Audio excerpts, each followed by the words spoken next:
نام و یاد خدا امشب 20 آبان 1404 هستیم و آقا رضا به این زندما که شنیدیم میگن که به پایه 150 140 130 تا 100 میچرخه. خب و شما نظرت در مورد این ازدواج که با مثلا بسته بندی که نام میگه؟ بسم الله الرحمن الرحیم. عرضم به خدمت شما، امیدوارم که اول حال همتون خوب باشه. این صحبت‌هایی که دورادور به گوش ما هم رسیده و میگن که قیمت‌ها واقعا هنگفته، قیمت‌ها واقعا بالاه، در صورتی که غافل از این صحبت‌ها ما هزینه‌های هنگفت زیادی رو واسه این محصول انجام میدیم.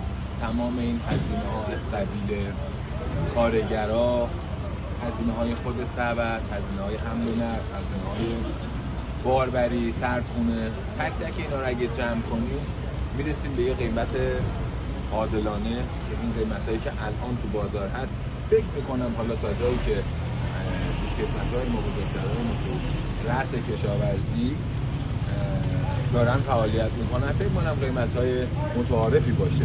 شما حساب کنید ما الان برای برآورد کردن تمامی این حساب‌ها قیمت‌هایی که الان تو بازار هست از 140,000 تا 150,000، یعنی سیبی که از باغ میاد بیرون باور کنید یعنی نمیتونم الان یه قیمت خاص یا عدد خاصی رو به شما بگم. تمام اینا کارگرایی که ما داریم الان از روزانه 1,200,000 تا 1,400,000 تومان روزانه براشون در نظر گرفته شده. هزینه‌های باربری مخصوصا ماشین‌های سنگین اون از مبلغ‌های 30 میلیون مسافت میانه تا تهران جاج کنید، بتونید قضاوت کنید، بگید آقا گرونه یا ارزونه. تشکر میکنم از شما، امیدوارم که رضایت کامل رو. یه بحث خیلی مهم داره.